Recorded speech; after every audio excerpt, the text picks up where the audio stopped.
Afternoon, evening, morning, really early morning or really late night to our listeners. Welcome back to the Identity Human podcast with me, Don, and Ray.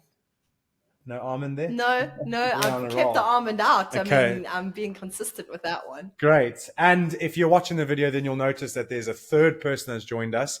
And I'm super excited to have another guest on because I really enjoy talking to people. And we have Zane McCormack on tonight. So Zane, thank you very much for joining us. We'll do our little intros, but I just wanted to get you into the room now. Yeah, thank you for the invite. This is already a ship there. Yeah, no, it's great to be here. So I met Zane. I mean, how did we meet? Was it through someone, or did we start to connect on LinkedIn? Yeah, we connected. A lot of stuff we were posting about sort of resonated, made sense, and we ended up sort of taking it into real life, didn't we? We caught up for that coffee probably just over a year ago now. Yeah. And you've had a fantastic story. So what I'm going to do now is I'm going to put you on the spot. I don't normally prep the guests too much because I want to see what comes out. At the highest moment of stress and pressure, we fall onto our highest level of preparation kind of comes in here. So you've got a minute pitch. There's the audience. There's a billionaire investor that wants to get you on board. Right. I am Zane McCormack and I am the Burnout Prevention Coach. So my background is I'm a Kiwi. I've been living over here in the UK now for just under 25 years. So it's been a while. I came over as a young, fresh-faced Kiwi, travelling, bit of OE, bit of rugby, as you do, and ended up staying. I hit about 30, realised that I probably need to get a proper job. So I joined Devon and Cornwall Police and had 16 years policing here in the UK, which as a Kiwi was certainly an eye-opener and an interesting sort of time. And about 2 years ago, I left the police and I set up as a burnout prevention coach and trainer. A lot of it came from my own personal experiences. I had an issue with it about 4 years ago. I needed a bit of time off work, just a few things catching up with me. And then on the back of coming back from it, sort of realising that there's a lot more going on out there than I realised. And sort of with a few of the insights and ideas that I had from my own sort of recovery, I've been able to take that into the in the public and private sectors, offering training and coaching for individuals and businesses, just managing burnout, either within individuals, their teams, and their businesses. So how's that for a minute? Did I do it? Yeah? Nice. I mean, you got a fascinating story. No, it's perfect. It's great. That's a great pitch. You've gone from your experience. So I think for me, a key one is listening is people out there want to know what your experience is, not just what you know, because I think that experience forms one of a crucial level of mastery that people have. If I'm going to go and chat to Zane, I need to know he's not just reading me like Gottman's book of marriage relationships kind of thing to stop burnout. There's got to be some experience that he knows what's applicable and not. Do you know the first question that comes to mind when I hear what you do? I suppose it's kind of the second question. The first question was, I would love to hear Zane's burnout story. But what I would love to maybe start with is, what is burnout? Like when you say burnout, what does that actually mean? Because people kind of, I could say, throw the word around a bit nowadays. And so I feel like burnout could be defined as so many things. So from your point of view, Zane, I would love to hear, what is burnout? What does it mean to be burnt out? So and you're quite right, Ray. A lot does get thrown around a lot. And burnout isn't a couple of bad weeks or a couple of months where you're feeling a little bit under the pump. Burnout is a condition where you've just had poorly managed stress for years and years. And it's manifest like that. The easiest way to describe it really is just that creeping feeling of exhaustion when everything slowly shuts down and we end up running on empty. We end up running on limp mode. And like I say, and with burnout, it takes years to sort of build up. And I talk a lot about sort of the different stages of burnout that there is and how you move through the stages, understanding about what they look and feel like, but also understanding that it's also not just work related as well. There are three very distinct sort of causes to it. You've got sort of your personal issues that are going on. You've got your occupational issues, but you can also have a third issue, and it really tends to affect a lot of people that are working in roles that are people facing. So we're talking about people that work in education, people that work in health, people that work in the criminal justice system. So you've got sort of in prisons, police, sort of in the probation, and that. So anyone that's working and is responsible for managing other people can be a real impact as well. So you've got three quite distinct factors. Yeah, it tends to be pervasive. Okay. And are you able to briefly share those 4 stages? I'm sure people would love to hear, and maybe it would be useful for them to identify what stage they may be in. There are 5 stages. The first 2, we talk about sort of basic sort of stress. We talk about the honeymoon period being the first one, and that's a really important one to sort of focus on, because your honeymoon period is your base level, and for everyone that's different. But it's understanding what your base level is, and understanding how you operate at your best. And I know, Don, you do a lot of work around sort of stress management and making sure that you're under what key little phrase there you put before. We fall to our level of preparation. So it's understanding about what that basic level is and basing it on that. So we got sort of stage 1 and 2, which is just a normal life, sort of getting to a point where life can start getting below on top of us, but can be managed quite easily with just basic rest and self-care. So you can manage it yourself. We talk about moving into sort of stage 3, where things are starting to get a little bit prolonged. And stage 3 is sort of the last stage, really, where your rest and self-care is, you can manage it yourself. Anything after stage 3, you really need to start looking at sort of some sort of outside help in regard, with coaching or reaching out to other professionals. And I think the biggest thing for stage 3 to be understanding about is a real big one is your procrastination. Can be one that can really start coming in, and those sort of those internal conversations that you start having with yourself as well. Once you start getting into your head with that, that's when we start talking about physical symptoms start to manifest as well. So everyone understands about stress and how it can affect you with aches and pains, and sort of gastrointestinal issues and the such, and sleep issues. That's when it starts manifesting in stage 3. Stage 4 and 5 is when things start getting quite serious. That's when your work becoming quite impacted. Your professional capacity is quite reduced. And we get to stage 5. And stage 5 is where I'd describe it as limp mode, where you're just getting through the day. There is a 6th stage, which I managed to sort of tip myself into, which is crash, which is when everything just shuts down and your body just finally gives up and goes, right, you just need to stop. And what typically happens is, and for my own issues, when I had my own sort of situation, what happened was, once I realized it was burnout, once I'm looking at everything and all the stages, I realized that I'd been a complete cliche. And that as you move through those stages, if you understand what those signs and symptoms look and feel like, you can quite comfortably look after it yourself and grip it. So when you're in stage 3, you can recognize it, you can take those steps back, lean back into your basics, and start looking after yourself and bring yourself back. Fascinating. Really we'll dive into that, because I've got a few like how we help people. One of my issues that I have with any platform is when you start to talk about something, you bring focus to that. So where, I think it's called social psychology. It was in Dale Carnegie's book, and he mentions when a famous person commits suicide in a geographical area, suicide rates rocket, because that is in the news. So now all people are starting to look at the news, and they start to say, that's a viable option, I'm going to do the same. And my big concern about when the massive focus on mental health is, when you've gone through it, you understand. So like from your experience, like, what burnout looks like, and it's quite extreme. But when you start talk burnout on, say, platforms, people can't get that context. So they go, I'm tired. Yeah, I've got a couple of those.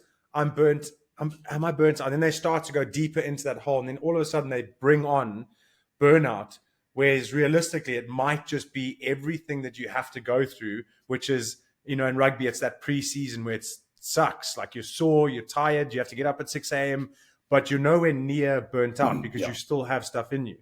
So how would you help someone that's just been introduced to burnout because they have a caring friend that says, oh, you're burnt out, versus someone that is in denial that is actually burnt out?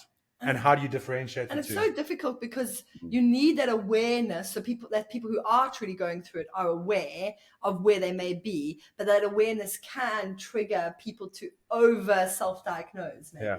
And how do you help people to identify when it's those two? That's a real difficult one. Again, when you talk about people that are in denial, then you can't help. They need to come to you. There needs to be they need to recognise that they need help, and that's the really the vital and important part to it. You can't, and again, it's like with anything. You can have someone that knows they need to start taking steps to address anything really, health, finances, or whatever it is. But until they actually step up and start taking responsibility for themselves, there's nothing much you can do until they're ready to start doing the work. And that's where the coaching comes in. I compare myself to like a PT. I can go to a gym and say I want to lose X amount, or I want to start lifting X amount. But if I'm not prepared to put the reps in and do the exercises, the trainer can program something for me. But if I'm not prepared to do the work, then there's absolutely no point. And and Don, with your background, you understand that. You can pitch up to a club and have all your aspirations for the season. If you're not prepared to be honest with yourself and do the hard work, then there really is no real point in stepping up with it, is there? Yeah, and I suppose then let's flip that and say the person that comes to you because they think they've got burnout, and you recognize that they're probably nowhere near it, but something in them is saying, "Oh, I need to get on top of this." Do you still coach them and they just move on sooner, or is there a time when you go like, actually, listen, this is your. But isn't what Zane's about is a burnout prevention coach? He stops people if they're on that. But yeah, both. I prefer to be a burnout prevention coach. I prefer people to come to me when they recognise they're in stage 3 and having a bit of trouble bringing themselves back. But I can work with people that have burnt out, and that's slightly different. And the big thing with that, it really is about just getting them out. When we talk about burnout, we also talk about the 3 stages of burnout too. And you think about it like burns. You've got first, second, and third degree burnout. So first degree burnout is stuff that you can sort out yourself. Again, we talk about rest and self-care.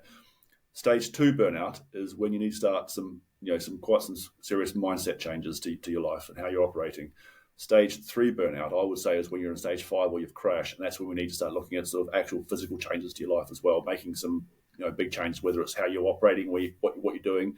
It may even mean leaving the job that you're in. So it's about sort of working out where people are and then coming at them from there. And the big thing with it as well is if you are burnt out and you have taken time off, the first part of it is just getting people to sit still and not trying to work anything out. It's about, and I compare it to a glass of muddy water. If you've got a glass of muddy water and you're trying to see something, or even something and trying to see it clearly, you don't keep shaking it up. You sit down and you leave it and let everything settle. And sometimes, that can take a few weeks sometimes, just to let everything settle and everything calm down. We talk about the nervous system being dysregulated and the rest of it as well. And your body just needs time just to start coming back down again and calming down, because you've been in such a state of fight and flight. You've been under the stress responses for so long. Your body is exhausted, and that's why a major symptom as well is exhaustion, not just physical exhaustion but mental exhaustion as well. And your body just needs to rest. It just needs a break from whatever it's been that's been causing the issues. So it's about understanding that, and then once we're there, it's then about getting back into working out how you operate. And a lot of times as well, it's about sort of sitting down with people and saying, look, because another big thing we need to be talking about as well is understanding. You as a former professional athlete, Don, you understand that how you trained in your last season as a professional athlete was completely different to how you trained and prepared in your first season.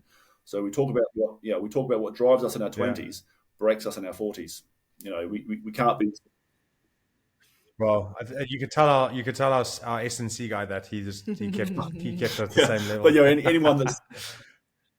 But it was. So you see that generally as you start to manage yourself a bit more, because you're aware of what works for you and what really is. And trying to work out what's serving you. What are your goals? What are your aspirations? Why are you working as hard as you are? What are you working towards? And when you're in your 20s, you've got different priorities to when you're in your 40s. Your life changes. You've other things come on, things move. And another big thing we talk about is that, again, the key to avoiding burnout is not rest and self-care, it's growth. And it's about being able to understanding that as you move through the stage of your life, it's about sort of modifying your life and understanding that if you are going to try and maintain that level of performance, you need to be getting your rest in, because as you know, hard period of stress, whether it's physical in the gym with your training or whether it's any sort of mental with the work that you're doing, you need to be offsetting that with the right amount of rest. It's understanding what that rest looks and feels like as well, and get the appropriate amount in. Yeah, and recover. I think it's even harder in the business sense, because it's really easy for me to know I'm in the gym, I'm on the field, I'm running. It's physically hard. When I'm resting, I'm sitting on the couch. It's the opposite. And I think I get to see my lovely driven wife next to me and the things she's tried to do, plus other, like, just in general, non-sporting context in business. It's like you sit down, you work hard, then you come home and you deal with the kids and you work in the evening, even if it's a passion. Then a rest is, and this isn't necessarily Ray, it's other people I speak to a lot about this, is, oh, we watch TV, we watch series. And then I say, but from my point of view, that's not rest. That is avoidance. That's like, it's not being able to let your brain stop thinking about things because you're still taking in images. You're not actually sleeping more. You're not actually doing, a nice warm shower, a nice warm bath, or meditating, or things where it's away from the rush. And I think for me, that's one of the biggest factors of how when we define rest in performance, like, things are go, go, go. You're taking in information. We look at how the brain works and dopamine, and you got that analogy of your brain being a whiteboard. If you are not able to think through, that's why walks are really good. If you're watching TV, it's not allowing you to think because you're getting distracted. And the way the TV's done these days, it's like emergency light, change a scene, something happened in the background. Your brain's picking this up all the time. And then people go to sleep and they're like, I didn't do anything tonight. But realistically, their brain's like, well, I didn't get my rest that I needed. I didn't get my darkness that I need to do it. And I think that might be another modern day issue that we aren't aware of yet. But I do want to take this more towards Zane, and if you wouldn't mind telling us your story and the details of that, because I think it's great. We've defined burnout, we've defined some of the stages, and it's awesome. But I think it also is now a story is going to last a lot longer in people's minds than those stages, because they're going to be like, what?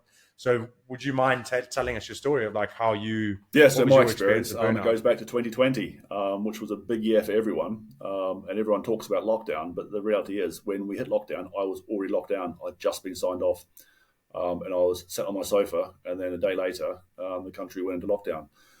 I didn't really know much about it. So what happened for me is that about 10 days prior to that, or a few days prior to that, I had collapsed on the way to work. So I'd been driving to work, and I take it a little bit back as well. I talk about the 4-letter F word that us lads like to use a lot. I mean, I'd been asked half an hour before I'd collapsed if I was okay, and I'd used the 4-letter F word quite sharply with the person. I told them I was fine, and I said I'm fine. Yes, and yeah, I was on the way to work. Officer, I was in my uniform correct? in the car on the way to work. I was on a late shift. And someone asked if you were okay, and you told them fine. to... No, yeah. The 4-letter F word is fine. Oh, I didn't know what the 4-letter F word was. Yeah. I thought you told them. The mad thing is, I believed it. What I didn't know was at the time I was in stage 5 burnout, and I was about to hit the wall quite spectacularly. But what had happened was things had been, work-wise, I've been a police officer for about probably 14 years at that stage. Policing hadn't changed with the work I was doing. It was stressful, but policing doesn't have the mortgage on stress. Other jobs are as stressful as what I was doing. But what had changed was my situation at home, and things had been getting progressively sort of more and more sort of awkward. But what happened is literally a few months before I had my issue, everything had finally been resolved. Everything had been finalised. I finally sort of could close the door on that chapter of my life. It moved on. But what had happened was that my body had just clearly been waiting for me to be to a point where it could finally stop me. So driving to work, had a phone call, pulled over, and I don't remember much about what happened for the next 10 days. What I do remember is being sat in my car, taking the phone call in a lay-by, and then just feeling like when people get dizzy, sort of a big vortex sort of opening up and sort of dropping me in. I remember somehow getting home. The person that called me was about half an hour away. I remember them being at the door in the car in about 5 minutes. So all of a sudden, my whole concept of time and space just got completely sort of wiped. Managed to get myself home, called into work, called in sick, and then the next day didn't sleep at all that night, and I spent probably 10 days where I didn't sleep. I was getting maybe 2 or 3 hours a night. I wasn't eating. I remember so I called the next day, said, look, I'm actually quite unwell. But what had happened was there'd been quite a couple of quite particularly nasty jobs I dealt with as a police officer in the months leading up to it. So straight away, sort of PTSD type things were sort of diagnosed. So I got put in front of someone to have a bit of a bit of a look at my stress levels. I remember being in front of an occupational health nurse not long after that, being told I'd scored 10 on the scores. I asked them what 10 was out of, and she said, "No, 10, Zane. You've topped out on everything, all the stresses." And I remember having a phone call from the police rehabilitation centre I'd been referred to. They told me I was too unwell for them. They couldn't take me. I remember sitting in front of a GP, bearing in mind this is before lockdown happened, so I remember a very nervous GP sitting as far away from me as she could in the office, furiously washing her hands and sort of spraying antibacterial stuff everywhere, anti-zombie spray, and shuffling me out as fast as I could. I also remember I did a lot of walking. I don't remember the walking, but I remember seeing my phone afterwards and checking obviously that tracks your steps. And I was walking sort of 20,000 steps a day, just going out and just walking for a couple of hours a day, just trying to sort of. Wow. And I remember everything sort of. I also remember being quite aware that I wasn't well and thinking this is what being unwell feels like. And I remember that quite distinctly. I had a moment where I had a sort of a bit of a realization. We talk a lot about sort of cliches and the rest of it. We talk about when people say, no one's coming to save you. You need to be sorting yourself out yourself. And I had a bit of an epiphany, really, where I had, and I talk a little bit about that in my talks, and there's a bit more to it than that. But I just remember realizing that, in the 16 years I've been a police officer, I'd been the person that people, when they hit the Niners, was turning up to sort people out when they were their own crisis, and realised that I need to be the one sorting myself out. I couldn't be relying on anybody else, and I had to do it. And that was a real sort of pivotal moment in what happened, because I then remember feeling this massive sense of calm and sort of warmness coming over me, and everything just slowly sort of just relaxed.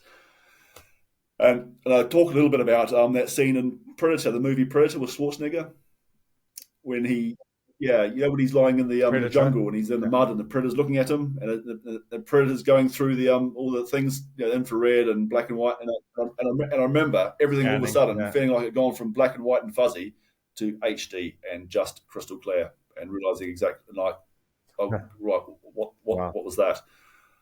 Getting myself home, going right. I don't know how I'm going to do it, but I don't want to be going back to that place again and having that really strong feeling of that. And going, right, I don't know what I'm going to be doing, but I need to start sorting this out. And then lockdown hit. So I spent sort of 2 months off work then. I had someone I was having Zoom calls with, getting a few things sorted out. But at the time, they were still treating it as PTSD, CPTSD. So it was all the therapies around that. Came back to work a couple of months later, feeling fine, as you do. And again, now, knowing what I know now, that's quite normal, and then, but went back to work 3 or 4 months later. Started noticing a few things not quite right with the way things were. So I went off again, got put in front of somebody else again, and this time I had someone that had a lot of experience working with first responders and military, and she went through my notes, looked at everything, went back the last 10 years, and just said, "Zane, this isn't sort of CPTSD. You've burnt out. You've just been under the pump for the last 10 years, and you're just burnt out." And that was the first time I heard the word burnout in 6 months. And and being a bloke, once you hear something, some of us tend to deal in solutions, not sort of sympathy. So I said, right, that's what it is, and just went down my own little rabbit hole, sort of trying to look into what it was. And it was sort of, but the more I looked into it, the more I realised I'd been an absolute walking cliche. And as soon as I came across the 5 stages, I could see it. I could almost tick off in my own mind things that had happened. That when I tipped over into each of the different stages, I talk a lot about that in my talks and what I do. And then we looked into it with the rest, realizing that I just hadn't been able to stop and sit still for 5-6 years with everything that was going on. And it was then that I started really sort of building myself back. And what I did find is that there are a lot of other people that were off as well at work with the police, and just speaking to them, finding that a lot of stuff that I was talking about resonated with them as well. And I thought I might have been onto something with what I was doing, and which eventually led me to get to a point where we talk about post-traumatic growth as well, getting to a point where and there's nothing, obviously everyone sort of understands that things are difficult in the public sector.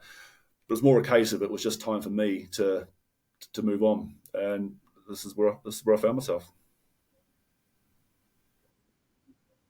Nice. Very, very interesting.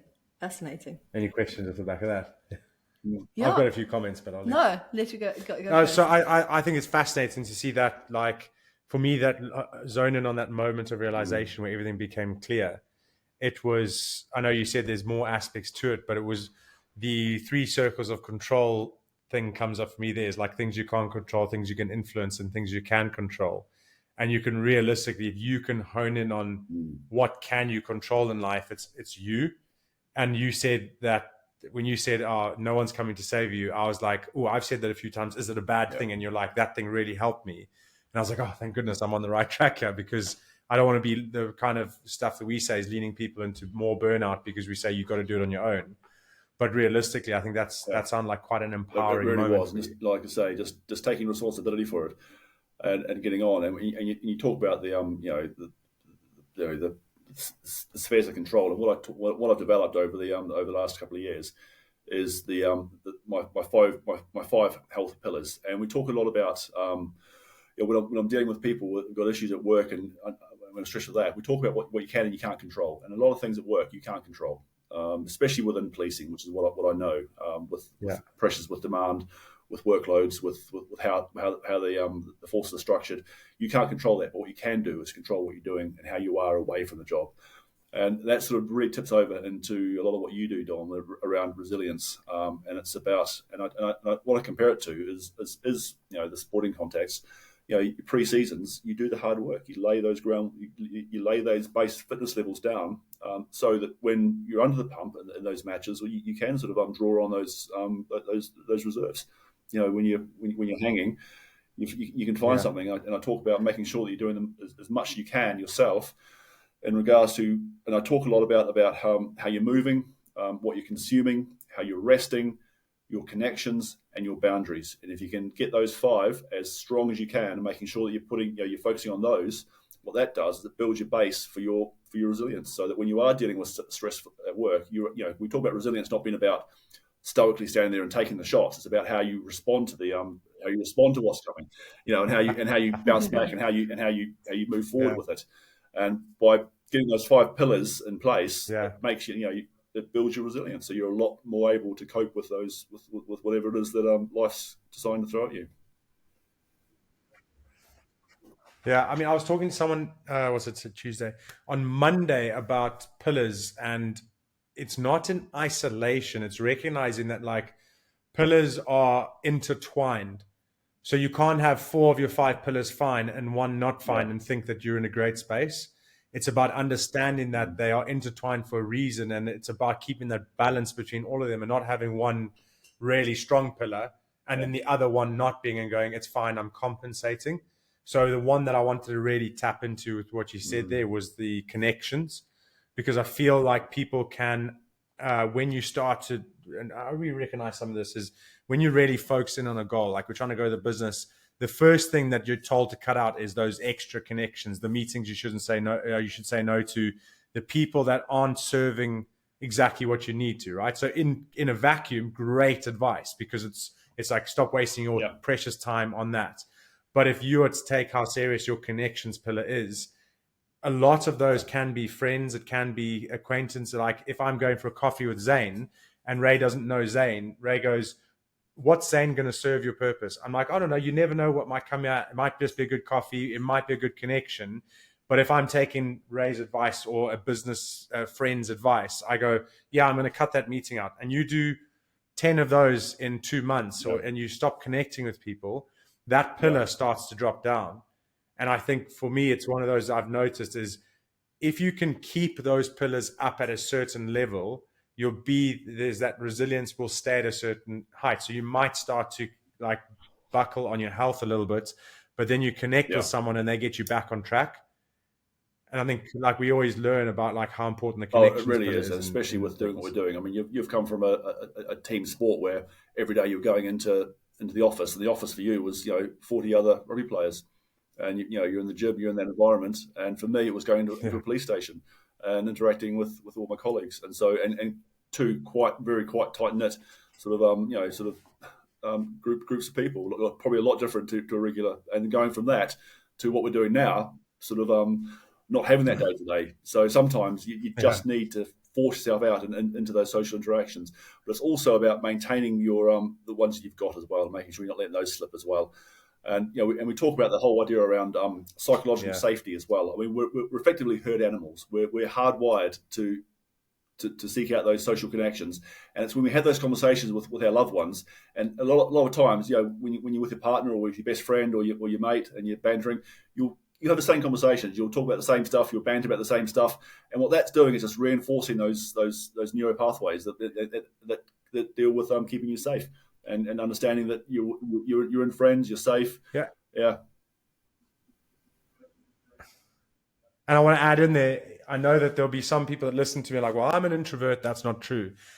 I always challenge it as like, it's not about an introvert liking isolation. It's the type of contact that they have that's more important, because humans are herd animals. We need to connect, but we need to connect at a level that suits us. And that's where knowing yourself is important, is you can have banter, shallow conversations about every weekend sport. That's going to suit certain people. And then you need someone that needs to connect and talk on a deeper level. And if we don't recognize the difference, then we think, I'm better in isolation. And that is going to take one of those pillars away, like I said, the connectivity. And I think it doesn't end well. Yeah. I've got another comment to make. Is what was interesting is, the principle of you don't know what you don't know. So where you went through that burnout, you couldn't recognize the signs. And you come across a lot of advice that says, don't read too much, don't overthink things, don't take every bit of advice you see. But realistically, what I took away from you is you had the experience, then you read a few things about it, and it enlightened your experience. And I think that's an important aspect there. Is we often try and think in a vacuum, is like, I've read the book, therefore I know it, or I've had the experience, therefore I know it. But what I would like to emphasize, anyone that listens to this, and it's like, should I be reading self-development books or not? Because, that self-awareness cycle. And you often see this, don't go too deep into self-awareness, because it's an endless pit and you end up overthinking things. But for me, it's about finding the balance of experience and knowledge, and seeing which knowledge applies to the experience that you've got and how you can learn from those things, rather than just trying to learn from every book and thinking you need to start from knowing yourself first. You need to understand what makes you tick first, because you'll read a lot of these self-help books.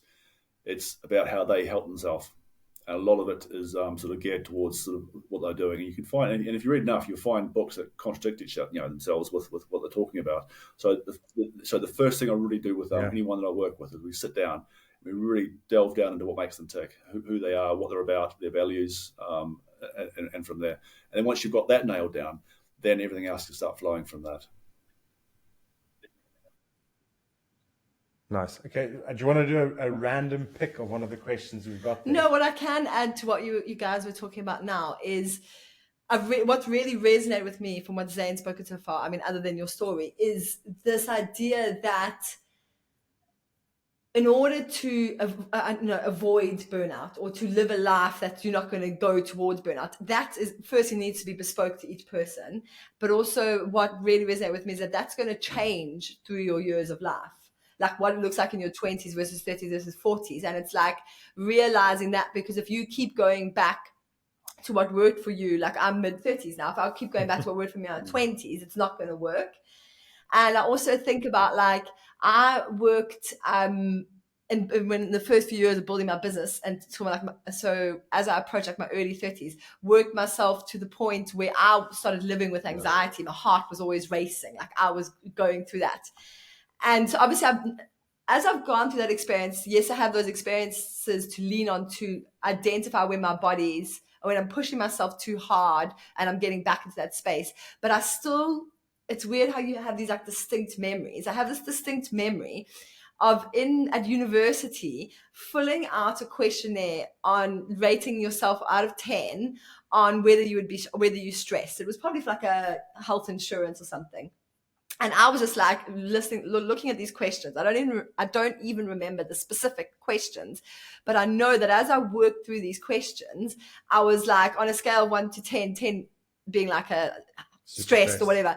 I was like 0, 0, 0. Like, who experiences these things? That's just crazy. Like, what is this?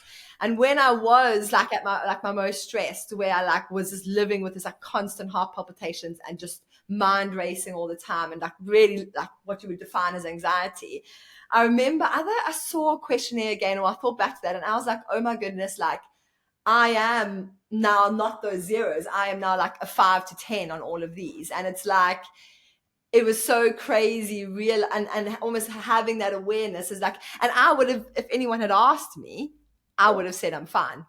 Because I think when you are driven, you're like, no, I'm fine. I'm fine. Like, No, yes, that's I'm fine. exactly it. I'm fine. And so you get you get stuck saying I'm fine, but having that like that almost like those 10 questions or those 10 like litmus tests or those 10 scales, and you realize, oops, like, am I really fine? Because I'm actually, I don't know, battling to sleep sometimes, and I sometimes my heart, like, you know, when you look at all those triggers, you're like, oh gosh, I'm almost meeting the definition of being stressed. And it's like you can constantly excuse that because you're used to pushing you. Like, I did a lot of sports, I'm used to pushing my body to its extremes, and I'm used to pushing myself, and you forget that your body isn't a machine. So I felt like it's really interesting hearing you talk your about body absolutely is a similarities machine, with though. that. You know, and I talk a lot about my father was a fitter. He was a maintenance manager in large factories when he retired. And you know, your body is a machine, and your body needs regular maintenance. Your body needs regular downtime for maintenance, for retuning. And you can't just expect it to run indefinitely and not break down. It needs those regular, scheduled pit stops. You don't see Formula One cars bombing around the track for 80, 90 laps. They come in for fuel, they come in for new tires, they come in for tweaks and the rest of it. And it's about understanding that. And you talk about everything starts coming in, but nothing happens overnight. We don't sort of wake up one day going from 0 to 5. So we talk a lot about the habitualization of the symptoms. It'll start off with a little bit, and then a bit more, then a bit more. So it's a real slow burn. So for me, I was excusing all the And that's where that's where the it's fine comes from, because you kind of like that frog in water that's heated up to boiling. You get used to This those. is fine. This is fine. You get used to the feeling and experiences, and you the other dismiss it problem as normal. So Zane, and the other problem as well is carry on. You become used to it. That becomes your new normal, and so that when you do calm down, that can feel uncomfortable. When you get to a situation where if you have a week off where you're not under stress, and you're with you're in a calm, chilled out environment, that can feel uncomfortable. If you've spent a lot, extended period of time at work under the pump, like you say, experiencing all those symptoms, sometimes it can be quite sort of discombobulating, and you can't wait to get back to that environment because that's your new normal. That's where you feel comfortable, which can be another thing you have to try and work through as well. It's a sad realization about how powerful gaslighting is in so many different circumstances. So you essentially gaslight yourself into saying it's fine, and you're super stressed. I was half an hour away from from tipping over, and I said I was fine, and I meant it.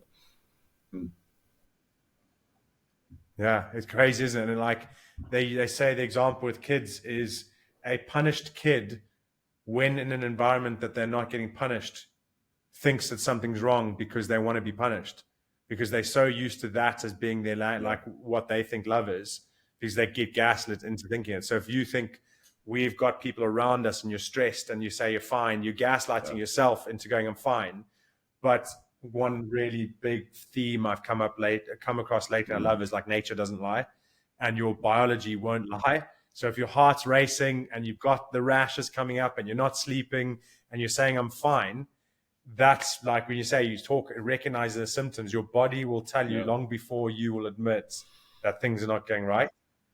And I think that's the problem, is we always will kind of brush things off, and I'm not sleeping well, it's fine, could be this, it could be that. And I think that, I'm sorry if this is going down a tangent, but I think it's really important that in the society or the world we live in nowadays, we are quite dismissive of our bodies. and we don't like get present in our bodies, and we do things that numb our bodies by like smoking or drinking or dopamine or eating. Like there's certain diets that like make our bodies feel a certain way. There's our son creeping up the stairs and he should be asleep. Sorry, this is just kids. What's it now? Almost 9:00 at night and he is creeping up the stairs. Just come say goodnight because he's full of love. Oh, full of love. But yeah, so when it comes, I think why I agree with Don. I don't know if you would agree, Zane, but that often a lot of the warning signs will become present in our bodies in different ways, but we are so used to almost ignoring our bodies and just moving on and not being present to how our bodies feel because we so go, and we have these factors that like I say, numb our awareness of our bodies, that like we've learned to not listen to our bodies. And I think if we can get more into our bodies, we can really start to get those messages. Yeah, and it's understanding that a lot of the symptoms that you have aren't normal. You know, I go through all the symptoms that I had and how I excuse them. You know, I had issues with my stomach, you know, gastrointestinal issues, and I just put down the fact that I was getting old, I worked night shifts, and I drank a lot of coffee. You know, the fact that I was getting irritable, or, you know, the fact that I was getting irritable was the fact that I was a copper. You know, and I was working with villains and police officers, two of the most awkward characters around, and you know, so you know, I just sort of and everything, you know, and all the symptoms, I had them all. You know, I could list them off all evening, and how I sort of palmed them off. And the reality is, most of them disappeared overnight when I had my moment. I went home and I talk about that. You know, there were two or three quiet ones that have been long term with me for a while, and when I had. So do you think when you went into that shutdown for those 10 days, was that the beginning of your healing journey, or did your healing journey begin after? I think it was just my body shutting me down and saying stop. And then when I came out of it, yeah, and again, it was a combination of that happening and then obviously having the time off work. You know, I had 2 months where I wasn't at work, so I was away from, you know, what they thought was the stress. That wasn't the stress. That wasn't the issue. And it was, you know, then going back, and then the other stuff hadn't been sort of sorted out. So it was only when I sat down the second time that we looked at everything in the whole. At the moment, burnout is still being categorized by the World Health Organization as poorly managed workplace stress. And I think it's probably another 12 months' time we'll see a little bit of a review of that, talking about just poorly managed stress, full stop, and you know, and recognizing that it's not just workplace stress. You can have workplace stress, which is fine, and I think a lot of the stuff I see as well is, you know, people talking about sort of having this expectation that, you know, work should be a zen place you come into and it's all sort of love and, you know, butterflies and the rest of it. When work isn't, work can be stressful. You know, they're not charity. They're not there to provide you for, you know, it is a stressful necessity, but stress is good as well. I mean, you talk a lot about your experiences, Don, on the rugby pitch with some of the situations you found yourself in matches, but it was a good stress because it was what pushed you and the team to, you know, achieve the things that you did when you were playing. So it's about understanding that we need to be prepared for stress. Yeah. It's not avoidable. We can't avoid it, but it's about how we manage it when we're experiencing it and making sure that we're giving ourselves the best possible chance to be able to come away and continue with everything else, because effectively work is only 40 hours a week of our lives, or more or less, and it's everything else we've got going on as well. We need to be making sure that we're prepared for and that we're putting into. So if I found it really interesting that you say that, I like what you say, that it's like, and it's quite realistic about that work is sometimes just a stressful environment, and a lot of people find it quite exciting and it drives them to go to a high-paced, fast-paced work environment that brings in these stresses. So if you know that you are working a job 40 hours a week, like you say, high-stress environment, or if we take the context of a business owner who's, you know, let's say they're keeping it to 40 hours a week and not letting it bleed into other areas of their life, but they know that they're doing something that's stressful, but they don't want to change what they're doing. What should they therefore be doing to make sure that they don't reach burnout? Yeah, so you're working a 9 to 5 and working for business are two completely different animals, and that's where, you know.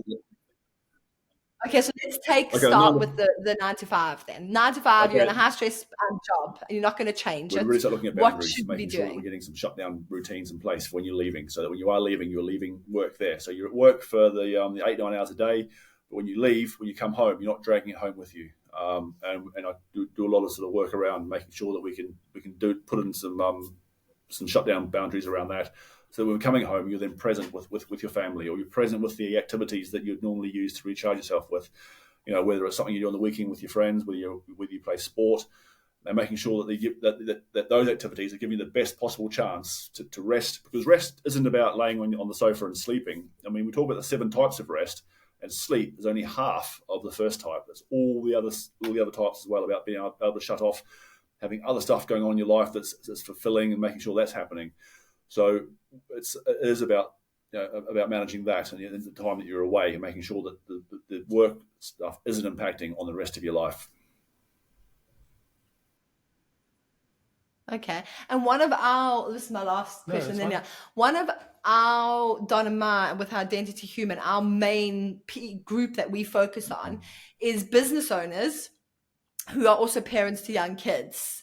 So you mentioned that the advice you would give, or the scenarios of a 9 to 5 versus someone growing up or looking after a business that they own, are quite different. So what would be your number one sort of tip that you would give parents of young kids who are also business owners? Is it again about boundaries, or how would you you have to give one piece of magical advice? What would it be? You need to be intentional with what you're doing. You can't expect dust to happen. You can't just wish it to happen. You need to be intentional, and it can be difficult, which is where the coaching comes into it. It's about making sure that you and it can be uncomfortable to start with. So when we talk about the boundaries, especially with a young family, with everything that you guys are doing with your 4, it is about being able to really sort of compartmentalize what you're doing, and making sure that when you're with the children, you're with the children. You're not there with half a mind on what's happened at work and half a mind what you're doing there. There are a few little tips and techniques that we can use to manage that. And then when we talk about business owners as well, it's also about switching that mindset as well. For it's not 9 to 5, because sometimes it's not realistic to expect a business owner to be able to shut off at 5 o'clock, put the laptop down and shut off. And because sometimes when if you've got a launch coming up, or you're building for something, sometimes you need to have and understand that it's fine to have a week, a month, a couple of months where you're going to be going all in, and you are just going to be all in. But it's also about putting a backstop on that and saying, right, this is going to be a month where we're going to be all in, but that month we're going to be stopping, and we're going to have a weekend where we physically stop and we go, making sure that we're putting those stops in. So rather than just going, because like with running a business, it's about sort of chasing too many rabbits, making sure that you're stopping and that you're letting a couple of rabbits go, and just because yes. I mean, both you and I, Don, I think when we first met, things have moved on and we're doing different things now, and it's understanding that these things happen, and that you do have the opportunities to go, but you just need to be mindful that you can't be go. You need to make sure that you've got those stops in place. Yeah,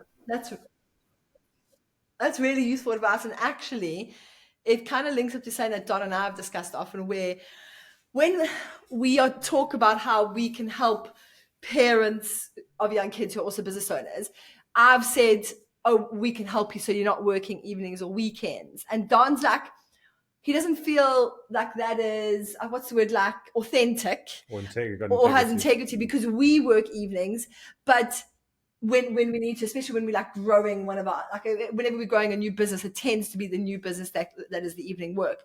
But it is, I love that you said about it's being intentional about your time, because as much as we do work evenings, we are, both of us stop working at 3:30 every day so that we're with the kids, and I finish at 1 o'clock 3 days a week, and then I spend like my kids' flexi school, and I spend from 1 o'clock with them. So I'm very intentional with my afternoons so that I can do fun activities with them, and it means that I've already been clocked off work for 6 hours when I sit down to just do another hour or 2 of some growing our business. But it's very intentional. The part where I think I haven't been the greatest is I recognize that there are cycles in growing things, or cycles in business where you need to be busy and just like go. And I then, while I'm in that busy stage, I'm like, yes, I'm going to push through. I know when I get on the other side of this that it's going to be a slowdown time. And Don's smiling because he knows what comes. When that slowdown time then comes, I'm like, oh, okay. Now I can get busy with something else, and I get busy straight away with something else. So that's a work on for me. And I imagine other people who do the same as us. So it's something that I probably really need to focus on, is leaning more into those down times and not feeling like I should be doing something. I also think it might drip into the, like, there's certain biases and narratives that come into the business world. Like, they talk about like A-type personalities and B-type personalities, and that person's just a driven person, so therefore they do this. And I've got this big principle that helps me get people's perspective, is like with duality. Wherever there's dark, there's light. Wherever there's good, there's bad. Wherever you have a strength, you have a weakness or an awareness. And so if you take Ray, if you say like someone that's driven and has a perfectionist element about them, I'm not saying Ray I do a bit. Yeah, we're talking about it today. But I say you can't get rid of that, because Ray was like, I've recognized that there might be this perfectionist side in me, and I'm going to work on that. And I said, work on what? I said, don't get rid of something that's at your core naturally within your personality, because what you resist persists. I said, what you have to do is just give it a timeline. So you give it a timeline. That perfectionism it might be where you end up in a year, 2, 3, 4, 5. And even then it's going to change, but it's not today. And I think that's the biggest one, is when a perfectionist or driven person tries to rest, they rest and they go, oh, but that's not perfect, so I need to make it perfect now. Whereas sports, you're going to say something there, so you got a point. Finish, but yeah. Oh, right. So I was going to say, because like sport, I don't know if we naturally learn it then. If you watch sport, you can recognize the patterns. It's 80 minutes of super intense. Everything has to be perfect while you're there. So you're harsh. But then you got Sunday and they're like, don't even just relax. So you get used to this. We gear up, we go, we slow down, we get. So we know to switch off. Like even the season, like pre-season, off-season, in-season finals, we're so used to that. And for me, it's fascinating coming into the business world where you kind of have this, some people be like, what does sport people know about business? And what is, how do you, like, oh, come on, like you guys have a lot to learn. And I'm like, yeah, but I also know that people run a business, and people need to be in a good space to be able to come in and run their business well. And there's nowhere that I've seen in business that learns as much as we did in a high performing environment, that they take that on. So I don't have it surprises me that people don't ask those questions more often. Like, how do I become a high performer? How do I, because you see this mentioned in business all the time, don't you? But no one acts like they're not from a sport background. They're just from I've read a book or.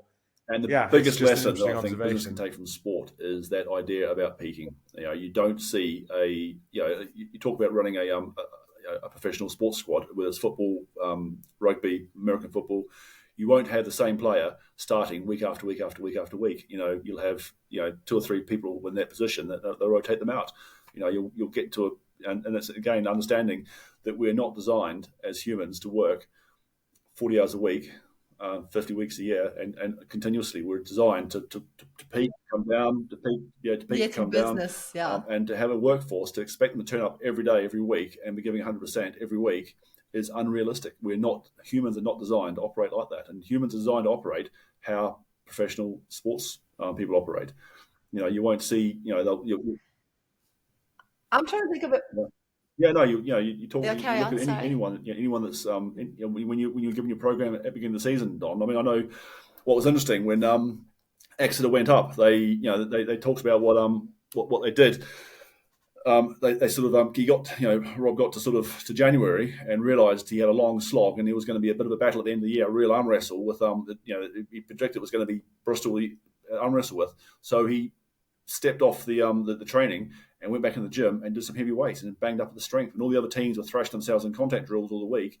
Rob didn't. He took the extra away. It was a calculated risk he took, but he worked it out. They dropped a couple of matches. Everyone was going, what's going on? But he knew that he was stealing the guys for that last run, that last sort of 6 games into the end of the season. To make all he would do was make that final. And knew he'd have enough in there'd be enough in the tank to go from there. And I thought that was luckily it paid off. I remember seeing the game against. I watched both those matches, and Exeter were they out wrestled Bristol in 2 matches, and so it came off, and amazing. And this conversation's given me an idea because I know and I'm aware even before this conversation that I'm really bad at the downtime, but I'm really craving more not like all the time, but more moments of downtime. I'm not talking switching off at weekends. I feel like I was talking about this today with Don. Like I feel like I need like a whole week where I just do the bare minimum of work and just take, or maybe like it takes a whole week off, and not to go on holiday, but just to be doing nothing. And I think, because when you say, well, how can you embrace those downtimes? I'm naturally, again, driven, time blocked. Everything is mapped in detail. I know what I'm doing in detail, and so that I'm intentional with my time. What I haven't been intentional is with that downtime. And just like you talk about Rob Baxter, for context of anyone who's listening, that's the head coach of Exeter Chiefs Rugby. He would map out the plan for his team over the next 6 months. It's almost taking that and actually mapping out, and you're kind of, as a business owner, you may not do it, like actually mapping out downtime, and not just for holidays, but mapping out time where you know that you're not going to be in like a busy building phase of your business. And I haven't done that, and so I'm going to give that a go. I'll take it to another level as well. Also working out what you need to rest, because what rest for me looks like is be completely different for someone like you, Ray, that needs to be busy. And so don't think of rest as laying around doing nothing. I mean, you talk, some people that I work with, the idea, that they're running businesses, sort of entrepreneurs running sort of what they're doing. The last thing they want to do is go and sit on a beach for 2 weeks and lay down and do nothing. That within 2 days, they'd be chomping. So it's about making sure that it's not a rest. It's not your body resting. It's a rest from what you're doing. So that could still be going off. It could still be going off and doing the 3 peaks, or going off on and doing and doing something, doing something, an adventure sort of holiday. But it's a rest from what you're doing. It's not a physical rest. It's a mental rest from what you're doing and doing something else. So don't. What I like to do, that Don always says to slow down with, is DIY around the house. Like I like to be like, right, I'm going to redecorate this room and paint it. Yeah. And I do find that like that fills up my cup, and that's just like pottering and planning, and it's like totally different to what I would normally do. So you see, there's a different example. Is Ray will, and I don't know how she does it. Well, I do know how she does it, but she does it for long periods of time. It's the podcasts, the audiobooks, the training, the learning, the how's she going to keep things going. Every spare moment. Yeah, every spare moment. So like if she sits down in the evening and she's got some stuff to do on her finances, she's got the podcast playing in the left ear. And I do the same, but there's times where I feel that's enough, like it's saturated, and I'll switch over to listening to music or just nothing. And I think that I haven't picked, and if you don't mind me saying, I don't think I've picked up times where like you used to play music when you're in the morning in the kitchen, whereas sometimes you forget if you're not aware of it, because it's like you're learning and it's feeding your soul and your passion, all that kind of stuff. I think being aware of like stopping before it gets too much is a big thing, because from my point of view, your brain's got to have time to like make sense of the information, connect the dots and all that kind of thing, where sometimes we can just do more and more and more and more, because and there's 2 times your brain does that. The first time is when it's sleeping. So we talk about proper quality sleep, and we both know there's a chap in Exeter who is probably the sleep guru, who is pretty worth having a chat to about that. But the basic concept is that we need to be making sure that we're that deep sleep is when our brains do all that, do all the filing away and making sense and contextualizing. So when you're exhausted and you're not able to get that deep sleep, that's when your brain becomes exhausted as well. But the other time we do it is during the day, and we call it rest. So you got your random episodic silent thought, so REST, and in layman's terms, that's staring out the window. And we talk about, and there's a reason you get your best ideas when you're going for a walk, or when you're doing the dishes, or when you're in the shower, because your brain is shut off and it's allowed to wander and start doing its own thing. And that's when it starts moving all the things around and putting everything into place. And so it's about being able to find those times there. And our brains are designed to be bored. We're not designed to be hyper connected, 24/7 like we do. I mean, I don't talk in my talk. I talk about Human 101, the original operating system we were given millennia ago, and we're still running on Human 101. And Human 101 needs that time to stop and come down. And if all you're doing is flying from job to commute to home to family life to weekend to job to family life to commute, you're not got that time to stop and just let everything settle. And it's finding how, and sometimes it's not. It can be really tricky with young kids to have those times. Yeah. Well, I mean, I agree, but I was going to say Einstein, I don't know if you know this, but Einstein got used to really tap into imagination. He used to say, I don't tie everything I know in knowledge and in the measured, because he said that's limited. And he was a big proponent for imaginative, out the box thinking. He would lean into like the fantasy, which is really, I didn't know that about him. So I read a bit of background on him, because I was like, he's all very much theoretical. It's in mathematics and gravity, like that's measured. But he was almost the opposite of that. He used it, but he used the imagination and the out the box thinking to come up with some of the theories that he did. Yeah. And he's ahead of his time. So interesting. Yeah. Did you have any of your questions you wanted to ask Zane? I'm going to pick one. And I suppose this is going to help because of your experience. And what motivates you to keep pushing through difficult times when others might give up?